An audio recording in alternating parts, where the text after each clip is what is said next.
A Melbourne cleaner has blown the whistle on dirty shopping centres, claiming some are filthy because they're not given enough time to tidy up. She cited a long list of problems, including putrid toilets and rubbish strewn on tables and floors.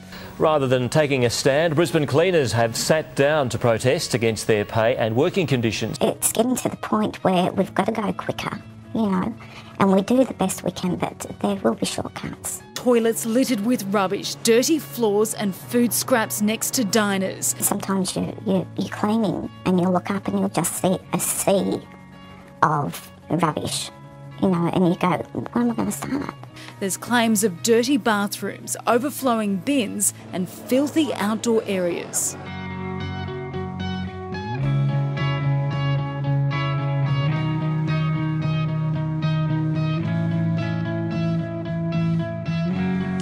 Australia's lowest paid workers are sliding down the poverty line, with some families forced to cut back on groceries and go without holidays.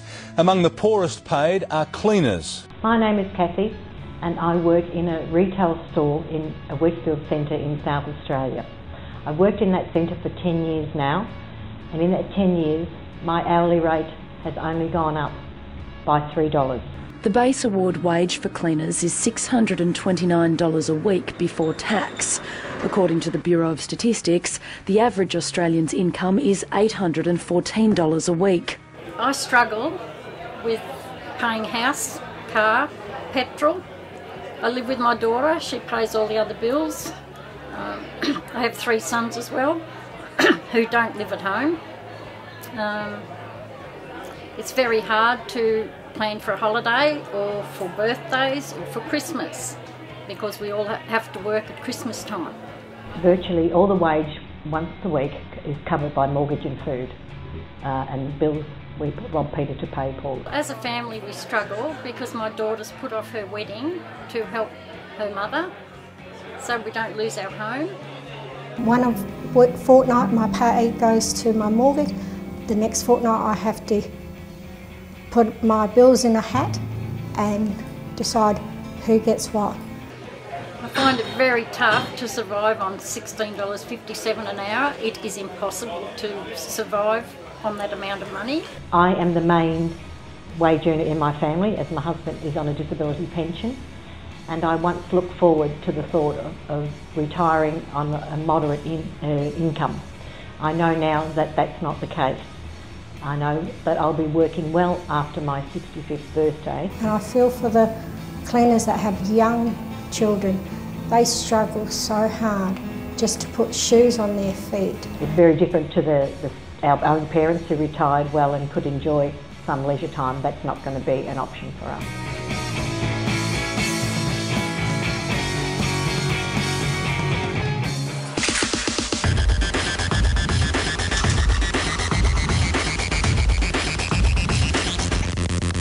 It's very tiring. By the time you come home after night, you just want to sit down, relax and forget about everything. As a shopping centre cleaner, Jackie Petts walks 13 kilometres a day cleaning bathrooms and food courts. Our minimum engagement is a 2-hour minimum engagement, which really is a very scheduled time, with toilet cleaning, rubbish emptied, and just the necessary things to do to present your store to the public. If by chance any other thing goes against the schedule, we then find we're working many hours unpaid because we want to finish the job and do it in a proper manner. You're constantly running, you're on the go, and there's no time to sort of feel human. You feel a bit more like a robot or a drone. One time we go in and our toilet's covered in faeces. It was supposed to be a white toilet, it ends up being a brown toilet. My problem is the workload we're facing on our work site. On my experience, since Millennium took over, before Millennium took over, there's 2 cleaners doing my shift. It's 5 hours for me and 3.5 hours for the other lady. And then Millennium offered me to 7 hours, and that's not good enough because there was a time I nearly fell from the steps because I have to carry all my equipment, mopping bucket, vacuum cleaner, rubbish bin and everything, and that doesn't count at all in my 7 hours. So I have to talk to the area manager and he only gave me half an hour. The workloads have increased but our hours have been reduced and our staff numbers have been cut severely.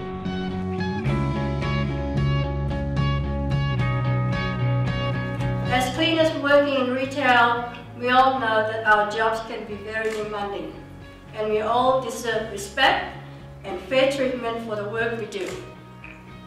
Working as a cleaner in this industry for over 10 years, I have seen a lot of things. I have seen work colleagues lose jobs and be replaced. I have seen people too scared to speak up and ask questions. One day morning, last 9th April, Friday, when I was starting my work, on that time, from the cleaner's room, my manager Jackie, she was shouting, "Khaled, Khaled." I entered the room and then she told me, "Why you don't wash your mop and bucket?" And I said, "I did. When I finish my work, before I finish, I wash everything." She said, "No, you never do." Then she became crazy. She started bullying and talked about my religions and talking like fucking Bangladeshi, you don't know how to work, you are dirty people, etc., etc. Then I was very disappointed and I was very mentally sick, and after that I contacted with union. To improve the industry, we need to stand up for our rights and to be treated not just as workers, but as people. We are not just cleaners.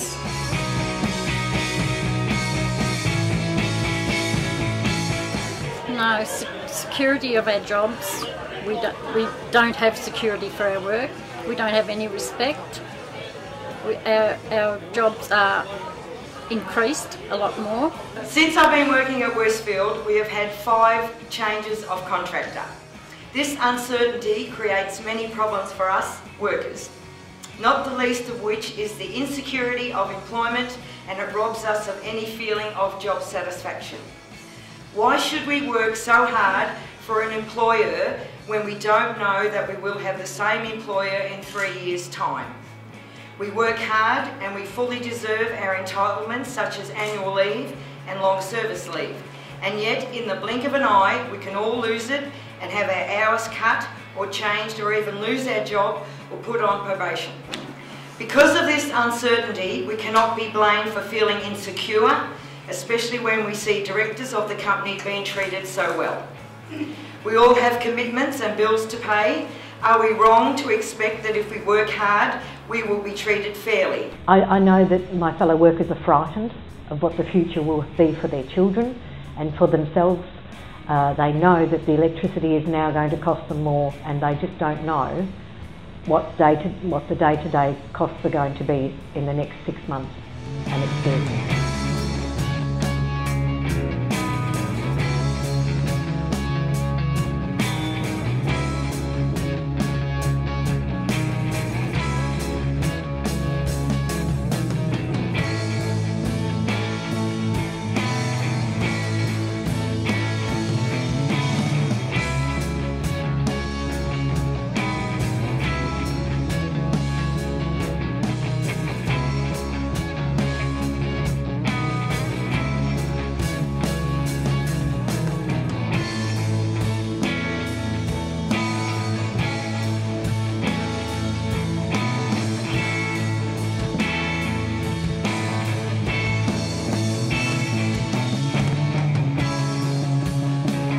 It is not acceptable for shopping centres to contract out the work and then have no feeling of responsibility or control over what happens to us, the ones who make them look so good.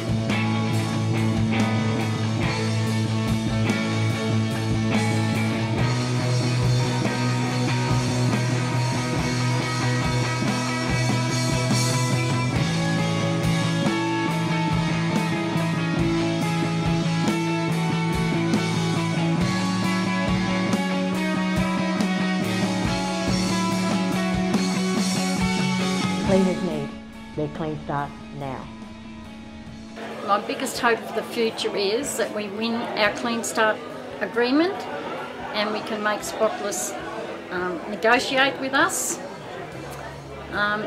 If I got, say, $20 an hour, I would be laughing. I could afford a holiday. Right now, if I had an increase to $21 an hour, I would be able to pay my bills without the pressure and the stress that I face on a weekly basis. I would be able maybe to have dinner out with my husband maybe once a month. Those things are just not possible at the moment. We don't expect much from the companies, no?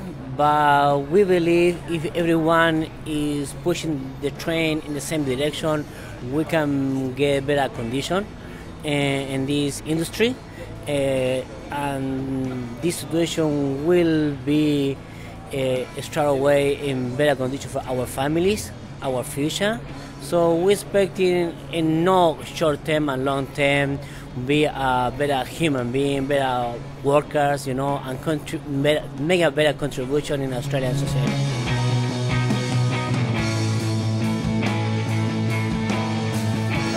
A similar protest last year helped secure CBD cleaners increased pay and minimum hours. Well, we want to make sure that everybody who cleans buildings like the one we're standing in today is treated decently. That's the purpose of the Clean Start campaign.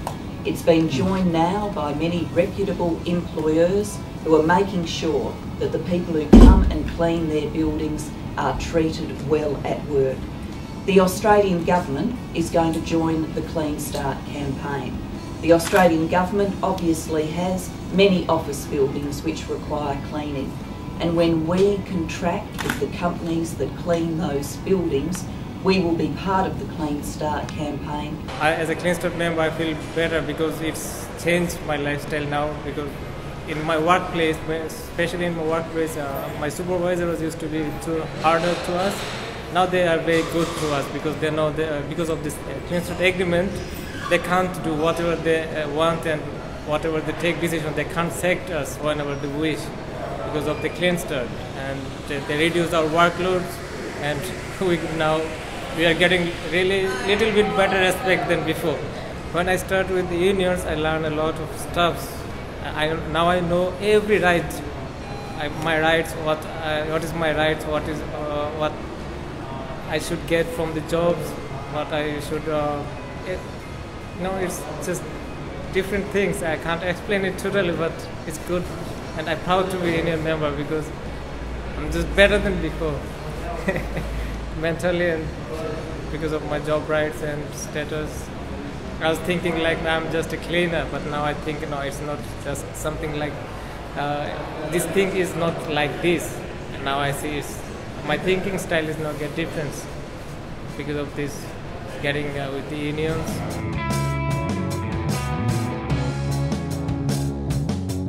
It's a beautiful sunny afternoon and cleaners have gathered at Westfield Shopping Centre for the launch of their Clean Start Shopping Centre campaign. What are some of the things you're fighting for? A better future, better working conditions, better pay. Yes. And respect at work. Yes, definitely respect at work, security of our job, if we happen to change contracts with people, yes. One of the most things to happen to a cleaner is to be isolated. We sometimes feel that if we are alone and there's no one there to help us. This might be because of our race, our language ability, or limited understanding to our rights. We need to be more involved. We need to have a stronger voice and for the employer to understand our concerns. We are going to earn respect and fair treatment, and we need to work together and fight together. The industry needs to hear each of our voices. We are all important members of the community, and we are not going anywhere. So far in our union we have achieved the support of the public and our local members for Parliament to support us in getting better wages and better conditions. There's also the need for community awareness of so many of these hidden occupations so that we can advocate. So there are things to be fixed. These workers are fired up to fix it, and we're really supportive of them across all of the groups who are involved in Anti-Poverty Week this week. Industrial action is like it's a caution to the people who treated badly. It's the caution to them that never treat badly to the people. We've taken the action because no one wants to listen to us, and this is to show them that we are empowered.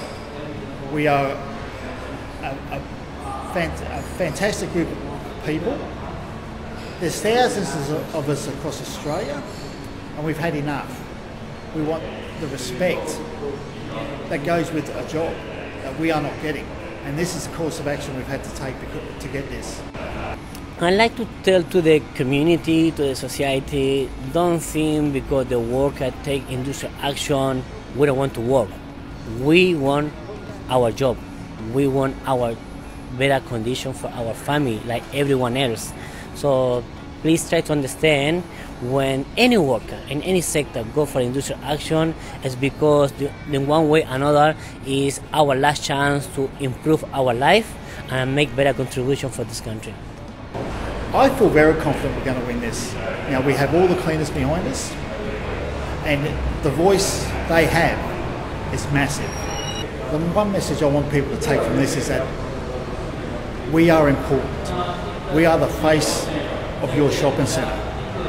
We are the people you come to when you have a problem, when you're lost, you want to look for a certain shop. You know, we're the people that get out there. If you've lost your child, we're out there running around looking for that child as well. You know, to make sure he's safe or she is safe for you. You know, would you go into a dirty shopping centre? I don't think so.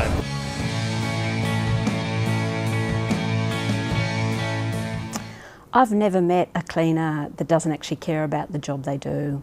They really, really care about providing a quality service. And yes, they also care about bringing up their family and having enough money to pay for their bills, and that's not unreasonable. And it's when we bring those two needs together that we actually start to work to make a difference in these industries. But it's really tough. We're up against laws that don't allow our members to actually bargain with the very people that make the decisions that impact their lives.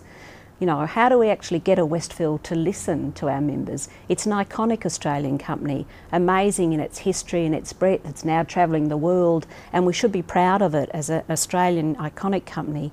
But when it doesn't even talk to its cleaners, it makes it incredibly difficult for us to have any say or make a difference. We need to give rights to workers for them to have a real genuine say so that they can make the difference that impacts all of us, not just them and their families, but the services and the community they service. So we want changes. We want changes to allow people to bargain effectively with the real decision makers, that people have the money that make the real decisions. We need people to have real rights to be able to organise and have a say without fear of intimidation or exploitation. We need fairness. We need to be able to sleep at night knowing that as a community we have standards that all workers are able to enjoy, and that those workers in turn can bring up families with security and a sense of confidence and belonging. And that's what we're about in this campaign. We've won it in the CBD. Why is it so hard? Why do we have to fight so hard every time to get justice for a very basic ask? An ask that actually will not only impact workers' lives, but the service they provide to our whole community.